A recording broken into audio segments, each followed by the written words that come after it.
అందరికీ నమస్తే. Welcome to TR TV. నేను మీ తిరుపతి.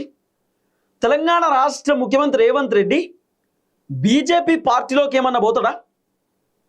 రేవంత్ రెడ్డి ప్రజెంట్ ఇప్పుడు కాంగ్రెస్ పార్టీ తెలంగాణకు ముఖ్యమంత్రిగా ఉన్నాడు. రేపటి రోజు బీజేపీని ఏమన్నా అధికారంలో తీసుకొచ్చేటటువంటి కార్యక్రమం ఉన్న రేవంత్ రెడ్డి చేస్తున్నాడా ఇండైరెక్ట్గా? లేకపోతే రేవంత్ రెడ్డి బీజేపీ కండువ కప్పుకునేటటువంటి కార్యక్రమం ఏమైనా చేస్తాడా రేపటి రోజు? ఇట్లా రకరకాలుగా వినబడుతున్నటువంటి ఒక చర్చ. నిన్న ప్రధానమంత్రి నరేంద్ర మోదీ రేవంత్ రెడ్డికి ఒక బంపర్ ఆఫర్ ఇచ్చిండు. అసలు ఎవరు ఎక్స్పెక్ట్ చేయలే. మోదీ ఎందుకు ఇట్లా మాట్లాడిండు అంటే కావాలని మాట్లాడిండా, చమత్కారంగా మాట్లాడిండా, ఎందుకు ఇట్లా మాట్లాడుండొచ్చు అనేది ఒక పెద్ద క్వశ్చన్ మార్క్ లెక్క కనబడుతున్నది. ఇక రేవంత్ రెడ్డి ఈ మధ్యకాలంలో భారతీయ జనతా పార్టీ లీడర్లతో క్లోజ్ ఉంటున్నాడని, బీజేపీ పార్టీ కేంద్ర మంత్రులతోటి రేవంత్ రెడ్డి వెరీ క్లోజ్ ఉంటుండని, బండి సంజయ్కి వెరీ క్లోజ్ అని, కిషన్ రెడ్డికి క్లోజ్ అని, మోదీకి ఏమన్నా చెప్పాలనుకుంటే కిషన్ రెడ్డికి బండి సంజయ్కి చెప్తే చాలు, వీళ్ళిద్దరూ మోదీ సార్కి చెప్తారు, మోదీ సార్ గ్రీన్ సిగ్నల్ ఇస్తాడని ఇట్లా రకరకాలుగా వినబడుతున్న చర్చ. రేవంత్ రెడ్డి 69 సార్లు ఢిల్లీకి పోతే ఢిల్లీకి పోయిన ప్రతిసారి భారతీయ జనతా పార్టీ ఎంపీలతోటి, భారతీయ జనతా పార్టీ కేంద్ర మంత్రులతోటి రేవంత్ రెడ్డి కలవడం, మాట్లాడడం, ఎవరికి తెలియకుండా బ్రేక్ఫాస్ట్ మీటింగ్కి పోవడం, ఎవరిని తీసుకుపోకుండా ఒంటరిగా భారతీయ జనతా పార్టీ ఎంపీలతోటి బ్రేక్ఫాస్ట్ చేయడం, టిఫిన్ పొద్దున, ఇవన్నీ కూడా మనం రకరకాలుగా చూసినాం. ఆ తర్వాత భారతీయ జనతా పార్టీ ఎమ్మెల్యేల స్కూల్ ఓపెనింగ్కి, బీజేపీ పార్టీ ఎంపీల కాలేజ్ ఓపెనింగ్కి, ఇట్లా రకరకాలుగా రేవంత్ రెడ్డి పోవడం అనేక చర్చలకు దారితీస్తుంది. మరి రేవంత్ రెడ్డి రేపటి రోజు బీజేపీ పార్టీ కండువ ఏమైనా కప్పుకుంటాడా? రేవంత్ రెడ్డి కాంగ్రెస్కి గుడ్ బై చెప్పి బీజేపీ పార్టీ అధికారం తీసుకొచ్చేటటువంటి కార్యక్రమం ఏమైనా చేస్తాడా? అసలు ఎందుకు రేవంత్ రెడ్డి ఈ మధ్యకాలంలో బీజేపీతో బాగా క్లోజ్ కనబడుతున్నాడు?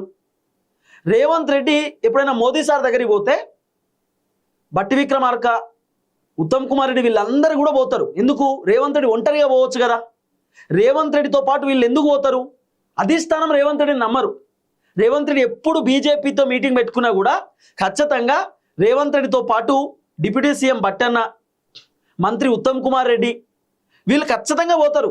వీళ్ళు పోకపోతే నడవదు. పీసీసీ అధ్యక్షుడు మహేష్ అన్న కూడా పోతారు. కారణం ఏంది? పుసుకున్న రేవంత్ రెడ్డి బీజేపీలోకి వెళ్ళి జంప్ చేస్తాడేమో, బీజేపీలోకి వెళ్ళిపోతాడేమో అనేటటువంటి రకరకాల ఆలోచనలు ఉంటాయి. కానీ నా ప్రియమిత్రుడు బండి సంజయ్ కేంద్ర మంత్రి, నాకు వెరీ క్లోజ్ అని చెప్పి నిన్న రేవంత్ రెడ్డి మాట్లాడుతుంటే కాంగ్రెస్ పార్టీ లీడర్ పర్షాన్ అవుతారు. అబ్బా ఇంత ప్రియమిత్రుడా, ఇంత క్లోజా, వీళ్ళు ఇంత కలిసి ఉంటారా? ఆఖరికి ప్రధానమంత్రి రేవంత్ రెడ్డితో మాట్లాడుతుంటే కాంగ్రెస్ వాళ్ళు ఇంకా పర్షాన్ అవుతారు. అబ్బా ఇంత క్లోజా, ప్రధానమంత్రి స్టేజ్ మీద రేవంత్ రెడ్డితో షోలో ఏదో మాట్లాడుతున్నాడు, వీళ్ళు ఇంత క్లోజ్, ఇట్లా నవ్వుకుంటున్నారు ఏంది, అబ్బా ఇంత ఏంది ఇదంతా అని చెప్పి చాలామంది కాంగ్రెస్ పార్టీ లీడర్లు పర్షాన్. ఇప్పుడు సాధారణంగా ఎట్లుంటుందంటే, సరే రేవంత్ రెడ్డి ముఖ్యమంత్రి కాబట్టి ప్రధానమంత్రి సరే ఏదో మాట్లాడుకున్నారు ఓకే, కానీ అంత నవ్వుతూ అంత ఫ్రీగా మాట్లాడుకుంటారు అంటే ఎక్కడో చిన్నగా స్నేహం ఉంటేనే కదా మాట్లాడుకునేది. అన్నోన్ పర్సన్ అయితే అట్లా మాట్లాడుకోరు. సో రేవంత్ రెడ్డికి ప్రధానమంత్రికి ఏదో స్నేహం గట్టిగానే ఉన్నది అంటే వాళ్ళు బాగా ఫ్రీగా ఉన్నారు అంటే రేవంత్ రెడ్డి కొంత బీజేపీకి ఫేవర్ ఉన్నాడేమో అని చెప్పి కాంగ్రెస్ వాళ్ళకి డౌట్ అట. ఇవన్నీ అంశాలు మనం పిన్ టు పిన్ మాట్లాడుకునేటటువంటి కార్యక్రమం అయితే చేద్దాం. నిన్న ప్రధానమంత్రి నరేంద్ర మోదీ రేవంత్ రెడ్డికి ఒక ఆఫర్ ఇచ్చిండు. మరి ఆఫర్ ఎట్లా అనుకోవాలో తెలుస్తలేదు. అంటే మాతో కలిసి పనిచేయమని చెప్పిండా, లేకపోతే మాతో కలవమని చెప్పిండా, మాతో పొత్తు పెట్టుకోమని చెప్పిండా, లేకపోతే నువ్వు మా దాంట్లోకి వచ్చేయని చెప్పి ప్రధానమంత్రి ఏమన్నా చెప్పిండా, ఇట్లా రకరకాలుగా వినబడుతుంది. కానీ ప్రధానమంత్రి చెప్పినటువంటి మాట ఏందట అంటే నాతో కలువు. రేవంత్ రెడ్డికి ఆఫర్ ఇచ్చిన మోదీ నాతో కలువు అంటే ఏంది? మాతో కలిసి పని చేయమని చెప్తుండా. ఇప్పుడు కాంగ్రెస్కి బీజేపీకి ఎక్కడ కూడా పడదు. పచ్చగడ్డ వేసినా కూడా బగ్గుమనేటటువంటి మంటలు వస్తాయి. కాంగ్రెస్ పార్టీకి బీజేపీకి రెండు పెద్ద పార్టీలే, రెండు జాతీయ పార్టీలే. సో బీజేపీ ఇప్పుడు కేంద్రంలో అధికారంలో ఉన్నది, కాంగ్రెస్ పార్టీ వేరే వేరే రాష్ట్రాల్లో అధికారంలోకి వస్తుంది. రేపో మాపో కాంగ్రెస్ కూడా అవకాశం ఉంటే కేంద్రంలో అధికారంలోకి వస్తుంది. రాహుల్ గాంధీ కూడా ప్రధానమంత్రి కుర్చీలో కూర్చుంటాడు. కానీ బీజేపీ కాంగ్రెస్కి ఎక్కడ పడదు. భారతీయ జనతా పార్టీ భావాజాలం వేరే ఉంటుంది, కాంగ్రెస్ సంబంధించిన వర్షన్ కూడా వేరే ఉంటుంది. అలాంటిది నాతో కలువు అంటే ఏందన్నట్టు, మాతో కలిసి పని చేయంటే ఏంటి అర్థం ఏంది? రేవంత్ రెడ్డిని రమ్మన్నాడా? కాంగ్రెస్ ప్రభుత్వమే మాతో కలిసి పని చేయాలని చెప్పిండా? ఏం చెప్పిండా అనేది ఒక పెద్ద క్వశ్చన్ మార్క్ లెక్క కనబడుతున్నది. నిన్న ప్రధాని మాట్లాడినటువంటి ఆ వీడియోని నేను మీకు చూపించే కార్యక్రమం చేస్తా. అంతకంటే ముందు అసలు ఏం చెప్పిండు ఏం కథ అనేది నేను తెలుగులో చెప్తా, ఆ తర్వాత నేను మీకు వీడియో చూపిస్తా. నిన్న రేవంత్ రెడ్డి ఈ వేదికపై రాజకీయాలు మాట్లాడొద్దని చెప్పడంతో ప్రధానమంత్రి కూడా రాజకీయాలు ఎక్కడ కూడా మాట్లాడలే, రాజకీయాలు డిస్కస్ చేయలే. రేవంత్ రెడ్డి కూడా మాట్లాడేటప్పుడు నేను ఈ వేదిక పైన రాజకీయాలు మాట్లాడను, ప్రధానమంత్రిని ఉద్దేశించి నేను మాట్లాడను, కాకపోతే జరుగుతున్న అభివృద్ధి గురించి చెప్తా, జరుగుతున్నటువంటి కార్యక్రమాల గురించి చెప్తా అని చెప్పి రేవంత్ రెడ్డి ఎక్కడ కూడా పాలిటిక్స్ తీయలే. నిన్న జరిగినటువంటి మీటింగ్లో రేవంత్ రెడ్డి పాలిటిక్స్ మాట్లాడలే. అయితే గుజరాత్ సాయం అని చెప్పి, అంటే గుజరాత్ గురించి నిన్న ప్రధానమంత్రి మాట్లాడిండు. ఏం చెప్పిండు రేవంత్ రెడ్డిని ఉద్దేశించి ప్రధానమంత్రి అంటే, గత 10 ఏళ్లలో కేంద్రం గుజరాత్కి ఎంత ఇచ్చిందో అంత తెలంగాణకి ఇవ్వడానికి నేను సిద్ధమని మోదీ ప్రకటించిండు. గుజరాత్ రాష్ట్రానికి నేను ఎంత ఇచ్చిండో, 10 సంవత్సరాలు కేంద్ర ప్రభుత్వం అధికారంలో ఉన్నప్పుడు కేంద్రం నుండి రావాల్సినటువంటి నిధులు గుజరాత్కి ఎన్ని వచ్చినాయో అన్ని నిధులు నేను తెలంగాణకి ఇస్తా, అన్ని నిధులు నేను తెలంగాణకి ఇచ్చి తీరుతా అని చెప్పి నిన్న ప్రధాని చెప్పిండు. అయితే కానీ అలా చేస్తే ప్రస్తుతం తెలంగాణకు అందుతున్న నిధులు సగం అయిపోతాయని, రేవంత్ రెడ్డి చేరుకోవాలనుకున్న లక్ష్యాలను చేరుకోలేరని చమత్కారంగా మాట్లాడిండు ప్రధానమంత్రి నిన్న రేవంత్ రెడ్డిని ఉద్దేశించి. తెలంగాణకు నిధులు ఇవ్వడానికి రెడీగా ఉన్నా, కానీ మొత్తం ఇస్తే అప్పటికప్పుడే అయిపోతాయి, నిధులు మొత్తం ఖతమైపోతాయి, కాబట్టి కొంత ఆపుతూ ఇస్తున్నా ప్రధానమంత్రి చెప్పిన మాట కొంత చమత్కారంగా మాట్లాడేటటువంటి కార్యక్రమం చేసిండు. ఆ తర్వాత అందుకే మీరు మాతోనే కలిసి ఉండడం మంచిది, బెటర్ అలైవ్ విత్ మీ అంటే ఏందన్నట్టు, అందుకే మీరు మాతో కలిసి ఉండడం మంచిది అంటే మీరు ఇప్పటిదాకా మాతో ఎట్లా పాజిటివ్ ఉన్నారో, మీరు ఇప్పటిదాకా మాతో ఎట్లా కలిసి పని చేస్తారో అట్లే కలిసి పని చేయమని చెప్పి ప్రధానమంత్రి ఏమైనా చెప్తుండా? అంటే ఇప్పుడు మీరు ఇట్లనే మాతో కలిసి అందుకే మీరు మాతోని కలిసి ఉండడం మంచిదంటే, అంటే రేవంత్ రెడ్డి కలిసి ఉండలేడా, లేకపోతే ఇప్పుడు కలవమని చెప్తున్న ప్రధానమంత్రి? పెద్ద క్వశ్చన్ మార్క్. రేవంత్ రెడ్డి అయితే బీజేపీలతో మరి క్లోజ్ ఉంటున్నాడు, మస్తు క్లోజ్ ఉంటున్నాడు, మస్తుగా టిఫిన్ అంటుండు, డిన్నర్ అంటుండు, లంచ్ అంటుండు, మంచిగానే ఉంటున్నాడు. భారతీయ జనతా పార్టీ లీడర్లకు సంబంధించిన వాళ్ళ పిల్లల పెళ్లిలు ఉన్నా, ఆ లీడర్లు ఏదైనా ఫంక్షన్లు ఉన్నా కూడా రేవంత్ రెడ్డి టక్కుని వెళ్ళిపోతుండు, కలిసి వస్తుండు కూడా. అంటే ప్రధానమంత్రి ఏ అంశాన్ని ఉద్దేశించి చెప్పిండి ఈ మాట? అందుకే మీరు మాతోనే కలిసి ఉండటం మంచిది, బెటర్ అలైవ్ విత్ మీ అని రేవంత్ రెడ్డికి సూచించారు. ప్రధానమంత్రి చెప్పిన మాట. కలిసి ఉండడం అంటే ఏంది? మాతో కలిసిపో అంటున్నాడా, బీజేపీలోకి వచ్చేయమంటున్నాడా, మాతో కలిసి పనిచేయండి అంటున్నాడా, ఎట్లా? అంటే మనకున్న అవగాహన ప్రకారం అయితే మా కేంద్ర ప్రభుత్వంతో కలిసి పనిచేస్తేనే రాష్ట్రానికి మంచి జరుగుతుందని చెప్పి ప్రధానమంత్రి ఏమైనా చెప్పిండేమో ఈ వర్షంలో ఆలోచన చేస్తే. లేకపోతే మాతో కలిసిపోండి అని ఏమైనా చెప్పిండా, అంటే కాంగ్రెస్ మాతో కలుపుకోండి ఏమైనా చెప్పిండా? ఇట్లా రకరకాలుగా అర్థం వస్తున్నది, వినబడుతున్నది. కానీ రేవంత్ రెడ్డి ఏమైనా బీజేపీకి పోతాడా అనే క్వశ్చన్ మార్క్ కూడా ఉంది. రేవంత్ రెడ్డి పుసుక్కున్న భారతీయ జనతా పార్టీ కండువ ఏమైనా కప్పుకుంటాడా? రేవంత్ రెడ్డి పుసుక్కున్న బీజేపీలోకి ఏమైనా వెళ్ళిపోతాడా? రేవంత్ రెడ్డి బీజేపీ అధికారంలోకి రావడానికి కాంగ్రెస్ని ఏమైనా తగ్గిస్తుండా?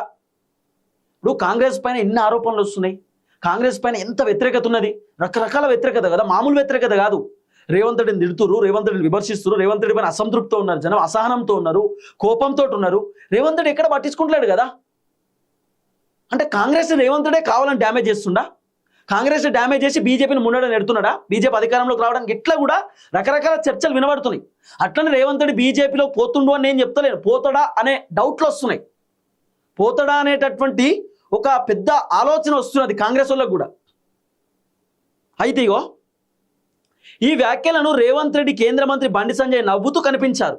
రాష్ట్ర అభివృద్ధికి కేంద్రం సహకారం అవసరమని రేవంత్ రెడ్డి అంతకు ముందు విజ్ఞప్తి చేసిన నేపథ్యంలో ప్రధాని ఈ విధంగా స్పందించారట.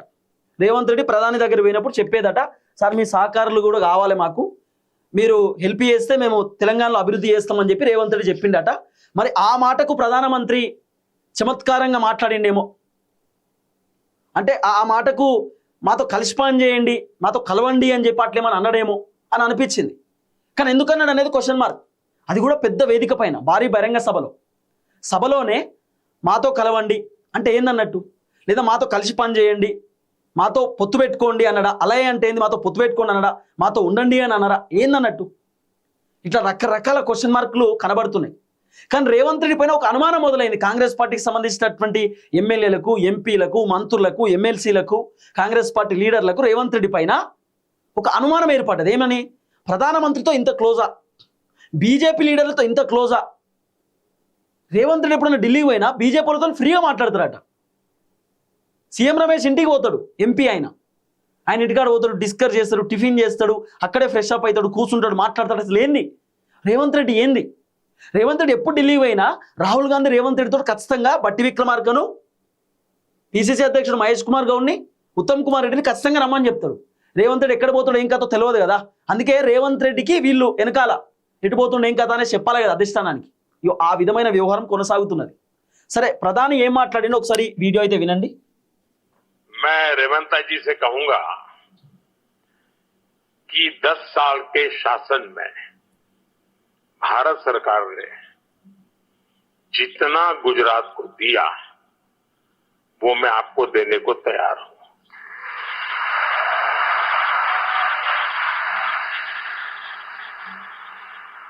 लेकिन मेरी जानकारी से मैं आपको बता देता हूं कि जैसे ही मैं ऐसा करूंगा आपको जो अभी मिल रहा है वो आधा हो जाएगा.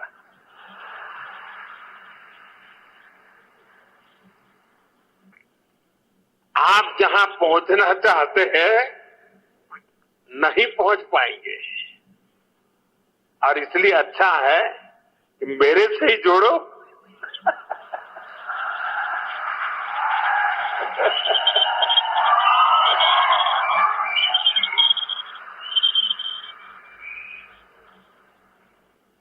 విన్నారా? మీకు అంటే తెలంగాణకు మంచి జరగాలంటే నాతో కలిసి పనిచేయి అనే ఆ విధంగా ప్రధానమంత్రి మాట్లాడిండు. రేవంత్ రెడ్డి నవ్వుతున్నాడు. ఇవన్నీ చూసి రాహుల్ గాంధీ ఏమంటాడేమో అనే టెన్షన్లో కూడా రేవంత్ అన్నకు ఉంటుంది, ఏమంటాడో రాహుల్ గాంధీ అని చెప్పి. ఎందుకంటే రాహుల్ గాంధీకి రేవంత్ రెడ్డికి పెద్ద సెట్ అవుతలేదు. రాహుల్ గాంధీ వర్షన్ వేరే ఉన్నది, రేవంత్ రెడ్డి వర్షన్ వేరే ఉన్నది. రాహుల్ గాంధీ వద్దన్నటువంటి పనే రేవంత్ రెడ్డి చేస్తున్నాడు. సో రాహుల్ గాంధీ కూడా రేవంత్ రెడ్డి వ్యవహారం చాలా రోజుల నుండి, చాలా నెలల నుండి నచ్చట్లేదు అనేది వినబడుతున్న చర్చ. మన రేవంత్ రెడ్డి ఢిల్లీకి పోయిండు. కేరళలో కాంగ్రెస్ అధికారంలోకి వచ్చింది కదా. సో కేరళ ముఖ్యమంత్రి ఎవరిని పెడుతున్నారు, మంత్రి పదవులు ఎవరికి ఇస్తున్నారు అని చెప్పి ఆ మీటింగ్లో రేవంత్ రెడ్డి కూడా పోదాం కూర్చుందామని చెప్పి ఆలోచనతో పోతే రేవంత్ రెడ్డికి అపాయింట్మెంట్ ఇవ్వలే రాహుల్ గాంధీ. రేవంత్ రెడ్డిని కలవలేదు. మీరు ఇమీడియట్లీ తెలంగాణకి వెళ్ళిపోండి, మీ పని మీరు చూసుకోండి అని చెప్పి రేవంత్ రెడ్డిని పంపించేసినారు. సో రేవంత్ రెడ్డి పైన రాహుల్ గాంధీ కూడా కోపంతో ఉన్నాడు. ఈ టైంలో ఈ వీడియో ప్రధానమంత్రి మాట్లాడేసరికి మేరే సాత్ జోడో, మాతో కలవండి, నాతో కలిసి పనిచేయి అనేసరికి కొంత డౌట్ కొడుతున్నది చాలామందికి, ఏం జరిగి ఉండొచ్చు అని చెప్పి. రేవంత్ రెడ్డి పుసుక్కున్న బీజేపీలోకి ఏమైనా పోతాడా, బీజేపీకి ఏమన్నా సహాయం చేస్తుండా అధికారంలోకి రావడానికి, కాంగ్రెస్ని ఏమైనా డ్యామేజ్ చేస్తాడా ఏంది అని చెప్పి రకరకాల చర్చలు అయితే వినబడుతున్నాయి. మాక్సిమం రేవంత్ రెడ్డి అట్లా చేయకపోవచ్చు, ఎందుకంటే చాలా కష్టపడి కాంగ్రెస్ని అధికారంలోకి తీసుకొచ్చిండు. కాన్స్టెంట్గా కాంగ్రెస్ని ఒక పార్టీని ఇట్లా పిల్లర్ లెక్క ఉంచిండు. మళ్ళీ 2028 కాంగ్రెస్నే అధికారంలో తీసుకొచ్చే కార్యక్రమం చేయొచ్చు.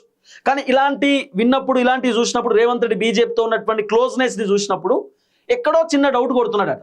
మరి ఆ డౌట్ ఎక్కడ దాకా పోతుందో, ఎక్కడ దాకా దారి తీస్తుందో ముందు వేచి చూడాల్సినటువంటి అవసరం ఉంటుంది. చూద్దాం. అందరికీ నమస్తే, థ్యాంక్ యూ సో మచ్. జై తెలంగాణ.